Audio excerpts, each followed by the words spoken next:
എത്രമാത്രം ഭൂരിപക്ഷം നമുക്ക് നേടാൻ വേണ്ടി സാധിച്ചു എന്നുള്ളതിനെ കുറിച്ചും വളരെ കൃത്യമായിട്ടുള്ള പരിശോധന നടത്താൻ വേണ്ടി സാധിക്കുന്നതാണ്. ഈ ഒരു പരിശോധനയും മുന്നേറ്റവും നമ്മൾ മുന്നോട്ടേക്ക് കൊണ്ടുവരുമ്പോൾ ഡിസംബർ മാസം 21-ാം തീയതി 2020 ഡിസംബർ മാസം 21-ാം തീയതി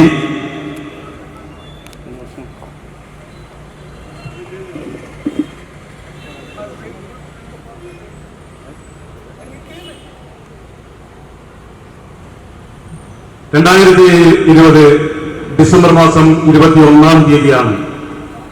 കഴിഞ്ഞ ഗവൺമെന്റ് ഈ നഗരത്തിൽ എത്രമാത്രം ഭൂരിപക്ഷം നമുക്ക് നേടാൻ വേണ്ടി സാധിച്ചു എന്നുള്ളതിനെ കുറിച്ചും വളരെ കൃത്യമായിട്ടുള്ള പരിശോധന നടത്താൻ വേണ്ടി സാധിക്കുന്നതാണ്. ഈ ഒരു പരിശോധനയും മുന്നേറ്റവും നമ്മൾ മുന്നോട്ടേക്ക് കൊണ്ടുവരുമ്പോൾ ഡിസംബർ മാസം 21-ാം തീയതി 2020 ഡിസംബർ മാസം 21-ാം തീയതി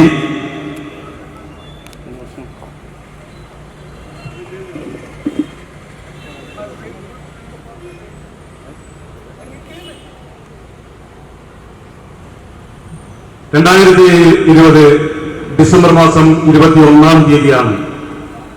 കഴിഞ്ഞ ഗവൺമെന്റ് ഈ